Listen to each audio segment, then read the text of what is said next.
Vous êtes-vous déjà demandé à quoi ressemblera votre vie dans 3 ans? Croyez-vous qu'en modifiant seulement 8 petites habitudes, vous pourriez ouvrir un nouveau chapitre de votre existence plus épanoui, plus serein et plus puissant? Bienvenue dans ce voyage. Nous nous trouvons à l'aube d'une époque incertaine, où des bouleversements économiques et sociaux peuvent survenir à tout moment. Dans un monde où l'instabilité est omniprésente, les sages n'attendent pas passivement, ils agissent dès aujourd'hui. Je vous invite à une conversation authentique, où nous ne nous contenterons pas de théories abstraites, mais discuterons d'actions concrètes, des actions que vous pouvez entreprendre immédiatement pour bâtir un avenir plus solide. Chaque section suivante sera une étape, un pas vers la construction d'une fondation robuste, afin que, même face à la tempête, vous puissiez rester debout. Ne quittez pas cette vidéo, car je suis convaincu que si vous la regardez jusqu'au bout, vous découvrirez des valeurs bien au-delà de vos attentes. Non seulement cela transformera votre perception du monde, mais cela changera également la manière dont vous évoluez dans ce monde. Et qui sait? Peut-être qu'une petite action aujourd'hui vous amènera, dans 3 ans, à remercier votre moi actuel. C'est parti. Il y a une image qui m'est restée gravée dans l'esprit. Un livreur, à côté de son vieux camion, dans lequel, dans une petite caisse de livraison, un bébé dort paisiblement. Un moment qui semble si quotidien, mais qui fait tellement mal au cœur. Est-ce cela que les parents ont imaginé pour leur vie? Apporter un petit être au monde, mais ne pas avoir les moyens de lui offrir un toit chaleureux? Une vie minimale décente? Il existe des histoires encore plus poignantes, une mère qui amène son enfant à son travail, le berçant à minuit dans un stand de fortune, luttant avec des yeux cernés par le manque de sommeil. Certains disent, les enfants sont le ticket de loterie des pauvres. Si tu ne gagnes pas, tu en achètes un autre. Une phrase pleine de réflexion, qui pousse à se questionner. Si l'enfant naît pour hériter des difficultés que l'on n'a pas encore résolues, devrait-on vraiment être pressé de l'amener dans ce monde? La vérité est que chacun définit le bonheur à sa manière. Pour certains, le bonheur se résume à tenir dans leurs bras un petit bébé, même si la vie reste difficile. Mais pour d'autres, le vrai bonheur réside dans le fait de pouvoir offrir à son enfant une base solide, un point d'ancrage pour rêver et grandir. Regardons les choses de manière réaliste. Un nouveau-né, pendant les 6 premiers mois, a besoin d'être nourri toutes les 2 ou 3 heures. Imaginez, chaque nuit, la mère doit se réveiller à 9h30, 11h30, 1h30, 3h30 et 5h30 nourrir l'enfant, le bercer pour qu'il se rendorme encore et encore. Un moment de nourrissage ne dure pas seulement 15 minutes.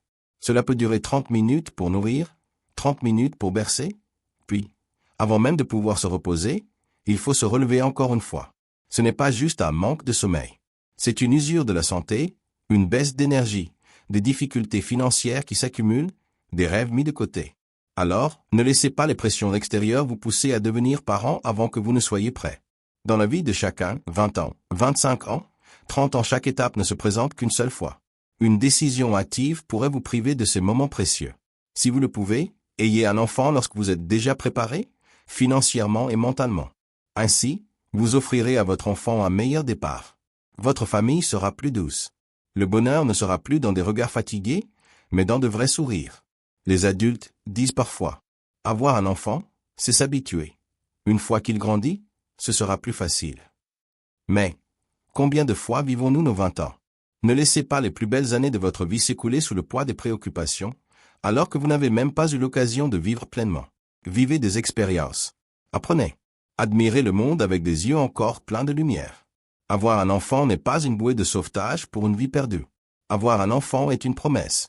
Une promesse envers vous-même et envers ce petit être, que vous allez utiliser toutes vos forces et tout votre cœur pour l'aimer et le protéger. Et si aujourd'hui, vous êtes encore en train de chercher votre voie, que ce soit dans votre carrière, vos finances, votre santé ou même vous-même, alors grandissez d'abord. Parce qu'un père ou une mère mature crée une génération plus forte. Qu'est-ce qui manque encore? Un point que peu aborde. Ce n'est pas seulement l'argent, mais aussi la santé mentale des parents qui influence profondément la génération suivante. Les recherches en psychologie montrent que les enfants nés dans un environnement anxieux, tendu et instable auront plus de chances de développer des attitudes négatives dès leur plus jeune âge, même si les parents essaient de leur offrir de l'amour. Alors, avoir un enfant lorsque vous êtes déjà en paix avec vous-même est le plus beau cadeau que vous puissiez offrir à votre enfant. Si vous hésitez, posez-vous ces questions. Ai-je la capacité d'être financièrement autonome? Ou suis-je prêt à sacrifier du temps personnel? Ai-je stabilisé ma psychologie pour être le pilier d'un autre être humain? Si la réponse est non, ce n'est pas grave. Parce que grandir est un voyage, pas une course. En conclusion, ne faites pas un enfant sous la pression. Ne faites pas un enfant par solitude. Ne faites pas un enfant pour retenir quelque chose de fragile. Faites un enfant lorsque votre cœur est plein d'amour, solide et prêt. Car chaque enfant qui entre dans ce monde mérite d'être accueilli avec tout ce que vous avez de meilleur à offrir. Et vous aussi. Vous méritez une vie pleine et entière avant de donner une nouvelle vie au monde. Savez-vous qu'il existe un interrupteur invisible dans notre cerveau qui détermine notre niveau d'énergie chaque jour? Un interrupteur lié à une substance chimique nommée dopamine, un facteur clé qui génère des sensations de plaisir, de motivation et de joie. Mais que se passe-t-il si cet interrupteur se dérègle? Si notre cerveau est entraîné dans un tourbillon de sensations temporaires, superficielles et de plus en plus exigeantes? C'est exactement à ce moment-là que les contenus addictifs commencent à infiltrer et à envahir nos esprits. Aujourd'hui, les contenus visuels stimulants sont omniprésents. Des réseaux sociaux, des films, des jeux vidéo, jusqu'à des vidéos apparemment inoffensives. Au début, tout semble parfaitement normal. Juste un peu de divertissement, un peu pour tuer le temps. Mais saviez-vous? Les scientifiques ont prouvé que, lorsque le cerveau reçoit constamment une stimulation forte, il libère une quantité anormale de dopamine. Au début, vous vous sentez extrêmement satisfait, excité, débordant d'énergie. Mais ensuite, pour maintenir cette sensation, le cerveau nécessite des doses de stimulation de plus en plus fortes. C'est à ce moment précis que l'interrupteur de la dopamine commence à se dérégler. Des scans cérébraux montrent que, le cerveau des personnes exposées fréquemment à des contenus fortement stimulants présente une déformation de sa surface. Les zones cérébrales liées à la concentration et à l'autocontrôle se rétrécissent progressivement. Cela ressemble beaucoup à l'état cérébral des personnes dépendantes aux drogues, sauf que le coût de ces dommages auto-infligés est quasiment nul. Des chercheurs ont même réalisé des expériences sur des rats. Lorsque les récepteurs de dopamine sont détruits dans leur cerveau, les rats deviennent léthargiques et ils ne s'intéressent plus à rien. La nourriture est juste sous leur nez, mais ils l'ignorent jusqu'à mourir de faim. Cela montre que, une fois que le mécanisme de la dopamine est détraqué, l'homme perd la motivation la plus fondamentale de la vie. Avez-vous déjà ressenti cela? Facilement démoralisé. Difficile de se concentrer sur le travail. Tout semble terne, ennuyeux. Toujours à la recherche de quelque chose de très intense pour se sentir excité, comme défiler sur TikTok, regarder des clips courts, consommer du contenu extrême. Si oui, soyez vigilants. Votre cerveau est en train de crier à l'aide. Pourquoi est-ce un problème plus grave que vous ne le pensez? Les contenus addictifs ne détruisent pas seulement la concentration, mais ils réduisent la capacité à ressentir un bonheur réel provenant de choses simples comme discuter, lire, faire de l'exercice. Érodent la capacité à établir des objectifs à long terme. Car le cerveau est habitué à rechercher une gratification immédiate et manque de patience pour le processus exigeant des efforts. Génère une dépression latente. Car après une excitation artificielle, vient un vide qui persiste. Et le pire dans tout ça? Nous ne réalisons souvent pas la gravité de la situation avant qu'il ne soit trop tard. Solution pratique. Comment reparamétrer l'interrupteur de la dopamine? À instaurer un régime d'orthophobie temporaire. Limiter au maximum les sources de stimulation fortes pendant 7 à 30 jours. Réseaux sociaux, films divertissants rapides, jeux vidéo. Remplacés par des activités procurant une joie naturelle, comme lire, se promener à l'extérieur, méditer doucement. 2. Retrouver le plaisir dans les choses simples. Cuisiner un repas soi-même. Gribouiller quelques dessins sur du papier. Jouer une mélodie douce. 3. Redéfinir ses petites habitudes quotidiennes. 5 minutes de respiration profonde le matin. 10 minutes de journalisation chaque soir avant de dormir. 15 minutes d'exercice léger chaque fois que vous vous sentez agité. Au début, cela peut être inconfortable. Mais persévérez. Car chaque jour qui passe, votre cerveau sera progressivement réajusté. Comme si vous nettoyiez la saleté accumulée sur une précieuse gemme. Le prix de la satisfaction immédiate est parfois une vie de stagnation. Ne laissez pas les contenus addictifs voler votre avenir en silence. Demandez-vous, où suis-je en train de contrôler ma vie? Où suis-je guidé sans m'en rendre compte? Suis-je en train de consommer du contenu? Ou le contenu est-il en train de me consommer? Il suffit de commencer à prêter attention dès aujourd'hui, et vous devancez déjà une grande partie du monde. Un esprit clair, un cœur plein d'énergie, et une vie épanouie vous attendent devant vous. Êtes-vous déjà tombé dans une situation comme celle-ci? Vous venez d'acheter une nouvelle chemise. Immédiatement, vous réalisez, cette vieille ceinture ne semble plus aller avec. Puis, vos chaussures deviennent également obsolètes à vos yeux. Ainsi, à partir d'un petit article, vous commencez une série d'achats sans fin.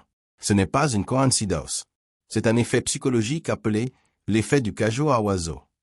Il y a une petite histoire que les psychologues aiment souvent raconter. Le professeur James offrit à son ami Carlson une cage à oiseaux très belle pour son anniversaire. Au début, Carlson n'avait aucune intention d'élever un oiseau. Mais les invités qui venaient chez lui ne cessaient de demander. « Hé, une cage aussi belle? Pourquoi n'y a-t-il pas d'oiseau? Il est mort? » Carlson rigolait au début. Mais au fur et à mesure, l'inconfort grandissait en lui. Finalement, il fut obligé d'acheter un petit oiseau juste pour remplir la cage vide. Vous voyez? Posséder un objet entraîne la nécessité d'en avoir d'autres, pas en fonction de besoins réels. C'est exactement le piège de consommation auquel nous faisons face chaque jour. Dans la vie moderne, l'effet du cajot à oiseau est partout. Vous achetez un nouveau téléphone, puis vous achetez une coque, une batterie externe, des écouteurs sans fil. Vous achetez une tenue à la mode, puis vous réalisez qu'il vous faut aussi des accessoires, des chaussures, un sac assorti. Vous changez de voiture et vous voulez des sièges en cuir, des vitres teintées, un système audio de meilleure qualité. Et cette spirale continue de nous emporter. Consommation intelligente, ce n'est pas être avare, mais avoir une stratégie. Consommer ne signifie pas se priver de nourriture, de vêtements ou vivre dans la misère. La consommation intelligente consiste à savoir identifier les besoins réels, ceux créés par la société, la publicité ou des idées fausses de fierté personnelle. Ou apprécier la valeur des choses à long terme plutôt que l'excitation instantanée après l'achat. Comprendre qu'un thé glacé ne vaut pas un repas chaud, qu'un sac à main de marque ne vaut pas un fonds d'épargne pour la liberté financière. Pratique facile de consommation décroissante au quotidien. Imposer la question ai-je besoin ou veux-je vraiment avant d'acheter quoi que ce soit. Aussi l'article résout un problème réel, acheter. Aussi c'est juste parce que ça a l'air bien, tout le monde là, je regretterai si je ne l'achète pas, arrêtez-vous. 2. Suivez la règle des 48 heures. Ou avant d'acheter un article non essentiel, laissez-le dans votre panier ou dans une liste d'attente pendant 48 heures. Aussi après 48 heures vous en ressentez toujours le besoin, achetez-le. Sinon, vous aurez probablement oublié, ce qui signifie que vous ne le vouliez pas vraiment. 3. Comparez la valeur de l'échange. Ou un café à $3 égale un cours en ligne. Ou un iPhone 9 égale 3 à 5 formations spécialisées. Ou une paire de chaussures de marque égale 2 voyages pour explorer le monde. Cette perspective vous aide à prioriser les investissements dans l'expérience, les connaissances et la santé plutôt que dans les biens matériels extérieurs. 4. Apprenez à apprécier les plaisirs simples. Ou un repas cuisiné maison, simple mais réconfortant. Ou une promenade l'après-midi dans un parc, discuter avec des amis. Ou un livre captivant plutôt que de passer des heures sur les réseaux sociaux. Le bonheur ne réside pas dans la quantité d'objets que nous possédons. Le bonheur réside dans la valeur de chaque centime que nous dépensons. Vous pourriez être surpris. Économiser $5 par jour peut sembler minime. Mais en un an, cela représente $1,800. En 5 ans, cela fait $9,000, une somme qui peut ouvrir des opportunités d'apprentissage, de business, voire transformer une vie. Chaque choix de consommation aujourd'hui trace silencieusement votre avenir. Et rappelez-vous, quelqu'un qui gagne $30,000 par mois, acheter un sac à $5,000, c'est une bagatelle. Quelqu'un qui gagne $5,000 par mois, acheter un sac à $5,000, c'est dépenser toute sa fortune pour un seul objet. Personne ne vous jugera par les objets que vous portez. Les gens vous jugeront par votre prestance, votre intelligence et la personnalité qui émane de vous. Dans un monde matérialiste rempli de tentations, celui qui sait pratiquer la consommation décroissante non seulement préserve son argent, mais garde aussi sa liberté, ses rêves, et surtout, lui-même. Et pour alléger réellement votre vie, au-delà de la consommation intelligente, il y a une leçon encore plus profonde. Apprenez à lâcher prise sur ce qui n'est plus nécessaire. La vie de chacun d'entre nous, que l'on le veuille ou non, ressemble à un petit bateau flottant sur un océan immense. Et parfois, les tempêtes de la vie surviennent soudainement et violemment. Dans ces moments-là, si nous n'osons pas lâcher prise des choses lourdes sur notre bateau, nous risquons de couler à tout instant. Autrefois, le philosophe William James disait « Le soi humain n'est pas seulement constitué du corps et de la conscience, mais inclut aussi ce qu'il possède. » En effet, nous nous accrochons à des objets, des souvenirs, des relations anciennes, parfois non pas parce qu'ils ont encore de la valeur, mais simplement parce qu'ils ont été une partie de nous. Mais que se passe-t-il si ces choses deviennent un fardeau, nous tirant vers le bas? La philosophie de L, abandonner, lâcher, se séparer. 3 étapes pour lâcher prise et alléger sa vie. Ou abandonner, couper les perturbations intérieures. Or lâcher, se détacher des possessions matérielles inutiles. Ou se séparer, s'éloigner des relations qui ne nous apportent plus de paix. Ces 3 mots semblent simples, mais les mettre en pratique demande une grande force intérieure. Commençons par les choses les plus simples. 1. Abandonner, purifier l'esprit. Chaque jour, prenez 10 minutes pour vous écouter. Demandez-vous, quelle préoccupation occupe trop de place dans mon esprit? Est-ce réellement quelque chose qui mérite mon inquiétude? Beaucoup de peine et d'inquiétude, rétrospectivement, ne sont que des nuages passagers. 2. Relâcher et nettoyer son espace de vie. Commencez par votre garde-robe. Débarrassez-vous des articles que vous n'avez pas portés depuis plus d'un an. Organisez votre bureau, éliminez les papiers et objets obsolètes. Simplifiez votre pièce. Ne gardez que les objets qui vous apportent réellement de la joie. Vous serez surpris de constater. Plus votre espace extérieur est propre, plus votre esprit sera léger. 3. Se séparer, renouveler ses relations. Certaines relations, bien qu'on ait essayé de les nourrir, ne sont plus que jugement, négativité ou froideur. Permettez-vous de faire un pas en arrière. Aimer de loin. Protéger votre propre paix intérieure. Ce n'est pas tout le monde qui est destiné à nous accompagner jusqu'au bout du chemin. Et cela fait partie de la vie. Pourquoi lâcher prise est une compétence essentielle. Lâcher prise n'est pas un échec, mais un choix conscient pour faire de la place pour des choses meilleures. Au plus une personne s'accroche à trop de choses, plus elle risque de s'épuiser et de se perdre. En revanche, celui qui s'est abandonné au bon moment aura la force d'aller plus loin, plus librement. La légèreté n'est pas de la faiblesse. La légèreté est une force intégrée et apaisée. Une illustration. Le poète Tagore a écrit « Une nuit, j'ai brûlé tous mes souvenirs. Depuis, mes rêves sont devenus transparents. Un matin, j'ai jeté tout ce qui appartenait à hier. Depuis, mes pas sont devenus légers. » Parfois, nous n'avons pas besoin d'ajouter quoi que ce soit. Il suffit de réduire les poids anciens, et nous pourrons voler bien plus haut. Pratique, un jour pour lâcher prise. Choisissez un week-end. Écrivez 3 choses que vous souhaitez laisser aller. Ou un objet vieux. Ou un chagrin. Ou une inquiétude. Ensuite, agissez concrètement. Offrez l'objet à quelqu'un qui en a plus besoin. Écrivez une lettre à votre tristesse et déchirez-la ensuite.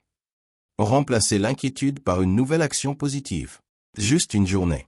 Vous ressentirez un changement doux mais profond dans votre cœur. En conclusion, la vie ne peut pas contenir toutes les choses.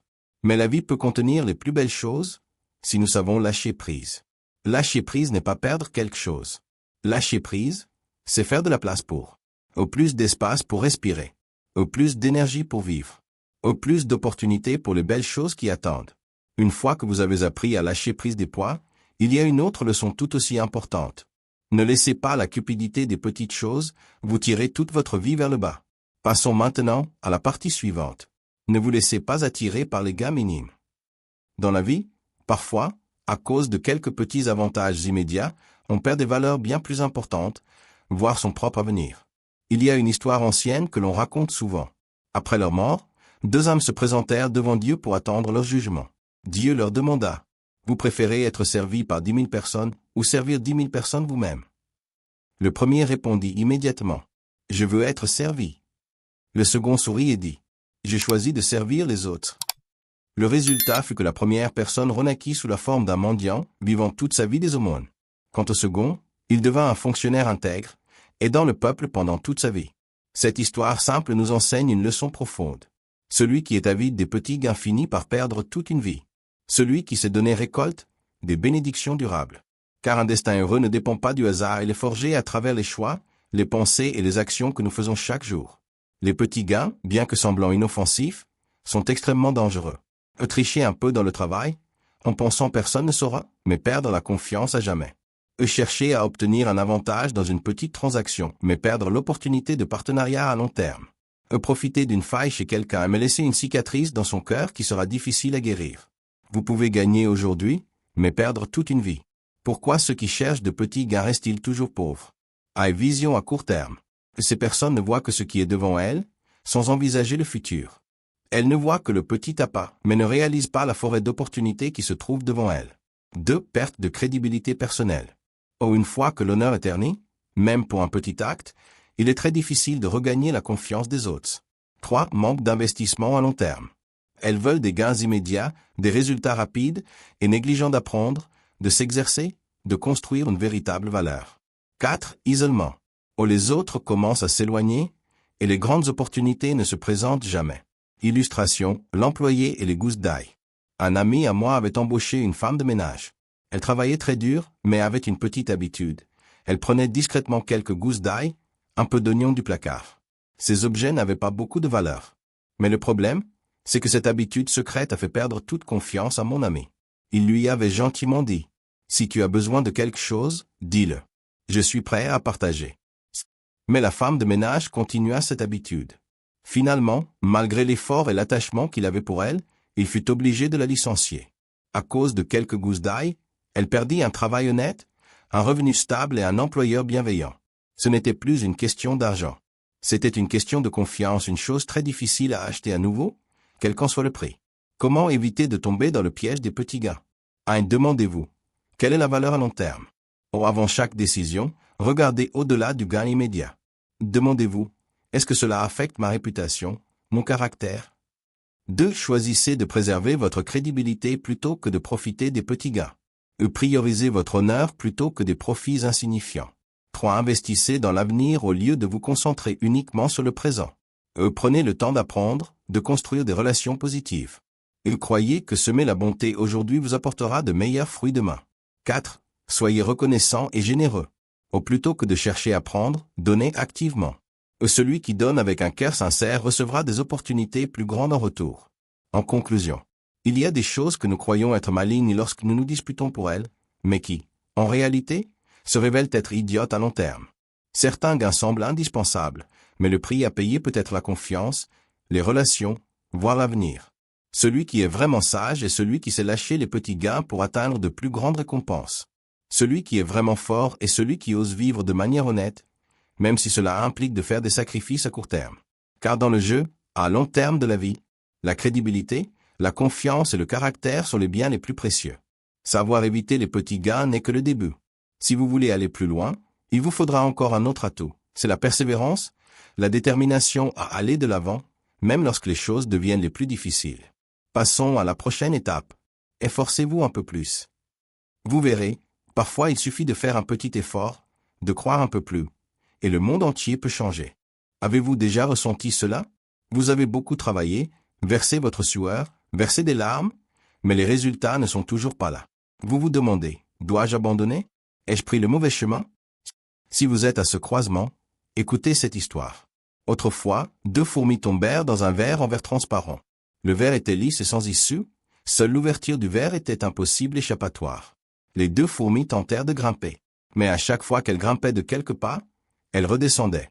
Après plusieurs échecs, une des fourmis se lamenta. Nous devrions abandonner.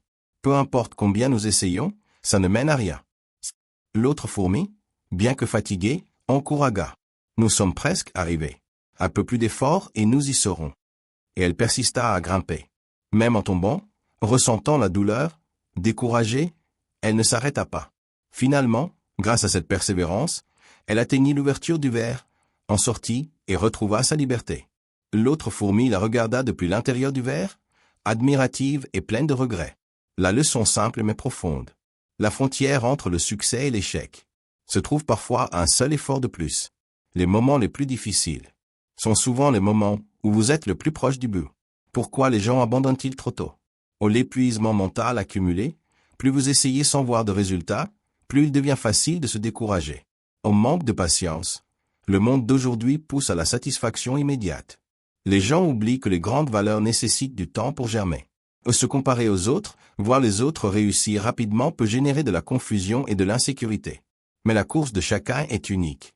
Votre chemin n'est pas celui de quelqu'un d'autre. Votre vitesse n'a pas besoin d'être la même que la leur.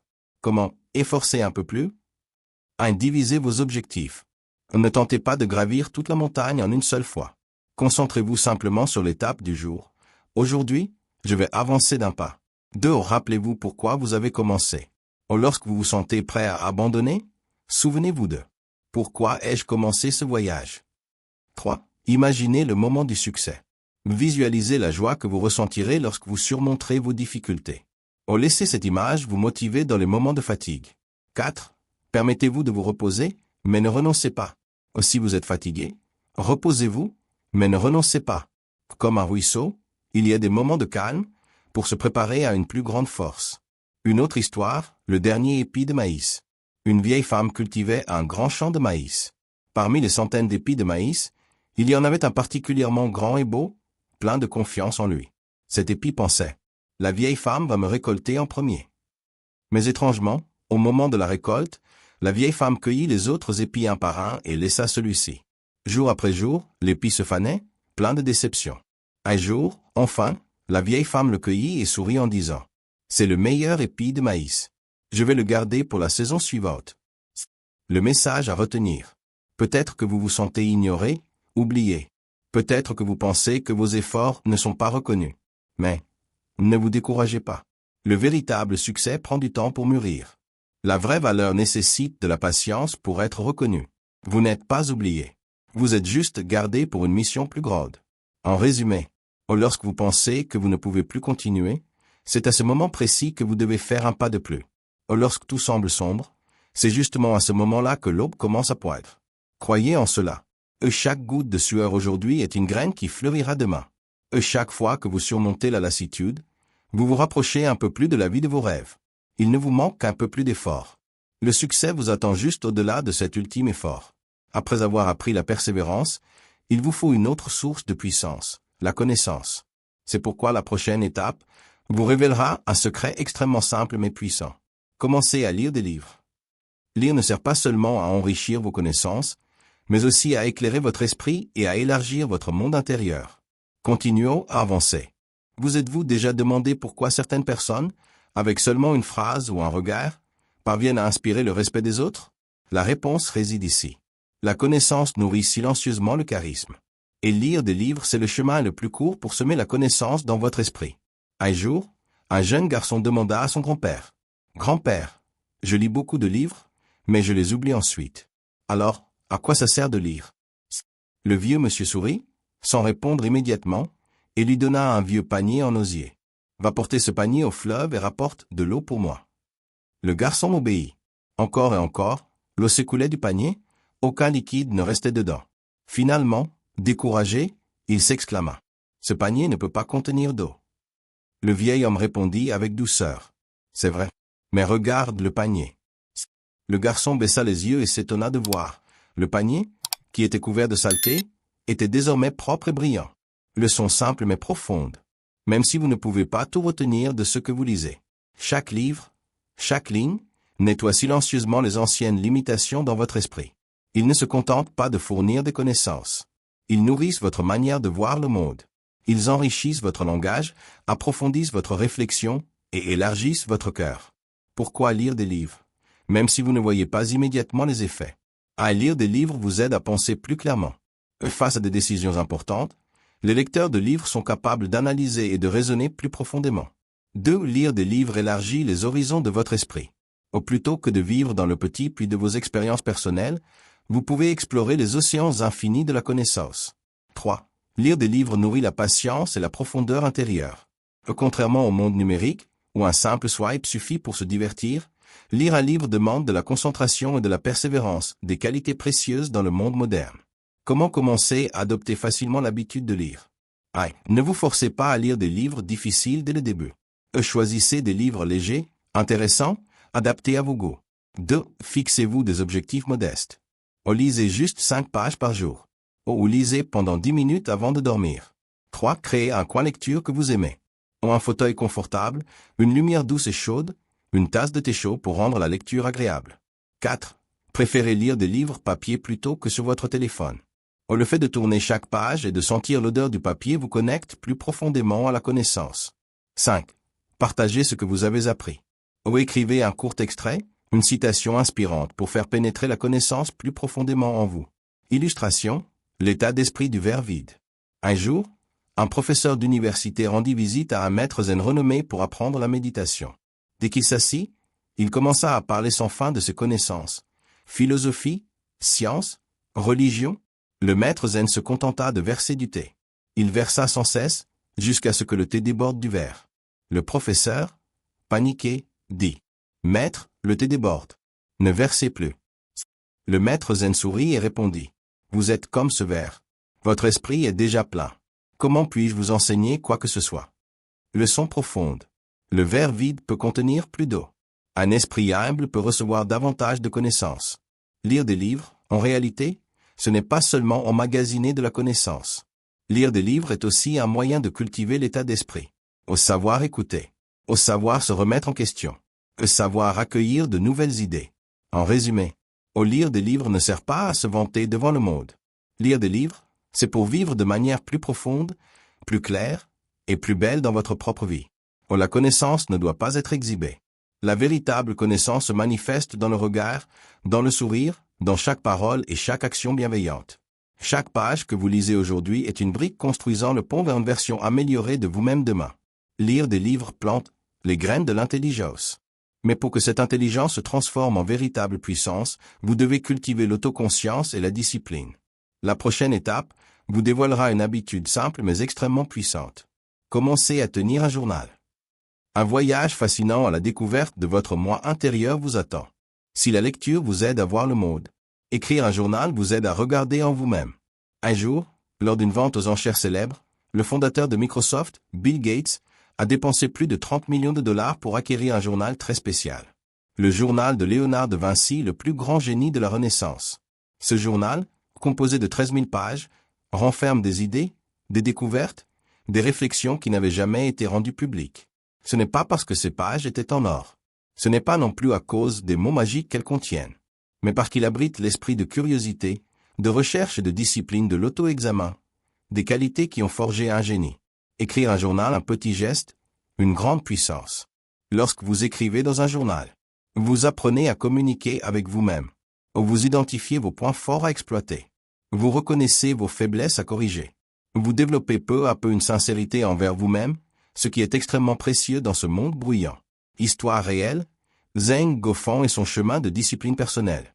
Zheng Guofeng, un fonctionnaire célèbre de la dynastie Qing, surnommé le plus grand ministre de tous les temps. Peu de gens savent qu'il était autrefois un jeune homme ordinaire, lent et paresseux, accro à la cigarette, passionné par l'alcool et les plaisirs. Il échoua, cette fois avant de réussir son examen pour devenir un érudit. Mais tout a changé à l'âge de 31 ans, lorsqu'il a décidé. Chaque jour, chaque semaine, je dois me remettre en question en écrivant dans mon journal. Chaque petite action, chaque pensée fragmentée était notée. Chaque erreur était examinée, et il était résolu à la corriger. Grâce à cette habitude persévérante. 8 ans plus tard, il devient un fonctionnaire de 2e rang. 11 ans plus tard, il devient le commandant en chef de l'armée, remportant de nombreuses victoires éclatantes. C'est grâce à l'habitude de l'auto-examen qu'un homme ordinaire est devenu exceptionnel. Pourquoi écrire un journal est-il si important? Cela vous aide à exprimer clairement vos pensées. Lorsque vous écrivez, vous devez faire face à des émotions et des idées floues en vous, et les organiser en mots. 2. Cela vous aide à contrôler vos émotions. Écrire sur vos peines, votre colère, votre frustration, vous aide à vous libérer, à éviter que cela ne se transforme en stress. 3. Cela vous permet de voir votre propre croissance. En relisant vos anciens journaux, vous verrez combien vous avez changé et c'est une source d'encouragement formidable. Comment commencer à écrire un journal? 1. Pas besoin de suivre un modèle rigide. Un journal n'est pas une dissertation. Vous pouvez écrire tout ce que vous pensez, tout ce que vous ressentez. 2. Écrivez de manière concise. 5 lignes suffisent chaque jour. Aujourd'hui, je suis reconnaissant pour. Aujourd'hui, j'ai appris que. Ce que je veux améliorer est. 3. Soyez honnête avec vous-même. Pas besoin d'embellir. Écrivez pour vous, pas pour les autres. 4. Utilisez votre journal pour dialoguer avec votre avenir. Écrivez une lettre à vous-même dans un an. Écrivez ce que vous espérez avoir accompli. 5. Choisissez un carnet spécial. Un joli carnet vous inspirera davantage à écrire. Une courte histoire, le seul adversaire. Dans une course de fond, vous n'avez pas besoin de regarder qui court plus vite. Vous n'avez qu'à regarder votre propre version d'hier. Votre seul adversaire est votre ancienne version. Et le journal est le miroir le plus honnête qui reflète ce chemin de croissance. En résumé, écrire dans un journal n'est pas une plainte, mais un moyen d'éclairer. Écrire dans un journal n'est pas un moyen de se vanter, mais un acte de guérison intérieure. Écrire dans un journal n'est pas une simple archive du temps qui passe, mais un moyen de rendre chaque jour plus significatif. Chaque ligne que vous écrivez aujourd'hui est un pas silencieux mais ferme sur le chemin de la maturité, de la préparation d'une base financière avant de fonder une famille, à l'évitement des pièges mentaux, en passant par la consommation intelligente, l'abandon des fardeaux, le refus des petits gains, la persévérance, la lecture pour enrichir son esprit, et l'écriture dans un journal pour s'éclairer soi-même. Toutes ces petites actions, lorsqu'elles sont pratiquées avec persévérance, s'accumulent pour former une force solide qui vous permettra de surmonter toutes les tempêtes à venir dans cette époque de turbulence. Si ce que je partage aujourd'hui résonne en vous, si vous croyez également que chaque petit changement peut créer une grande vie, alors, Ne gardez pas ce chemin pour vous seul. Laissez un commentaire pour partager vos ressentis. Je suis vraiment curieux d'entendre vos histoires, vos pensées et vos rêves. N'oubliez pas de vous abonner à la chaîne pour que nous puissions nous retrouver dans les prochaines étapes où je continuerai à vous accompagner, à vous apporter des leçons, des inspirations positives et réalistes. Si vous trouvez cette vidéo utile, partagez-la avec vos proches.